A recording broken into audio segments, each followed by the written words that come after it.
ಒಮ್ಮೊಮ್ಮೆ ಕಪಿಗಳು ಮಾಡುವ ಚೇಷ್ಟೆ ಹಲವಾರು ಅವಾಂತರಗಳನ್ನು ತಂದೊಡ್ಡುತ್ತವೆ. ಮನೆಯ ಮುಂದೆ ಕುಳಿತಿದ್ದ ಯುವತಿಯ ಮೊಬೈಲ್ ಕದ್ದು ಮರವೇರಿದ ಮಂಗನಿಂದ ಮೊಬೈಲ್ ಪಡೆಯಲು ಹರಿಸಾಹಸ ಪಡುವಂತಾಗಿದೆ.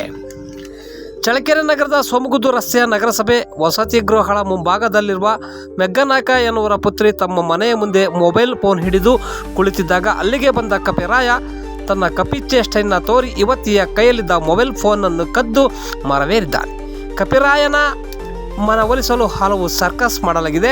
ಮೊಬೈಲ್ ಪಡೆದುಕೊಳ್ಳಲು ಹರಸಾಹಸ ಪಡುವಂತಾಗಿದೆ.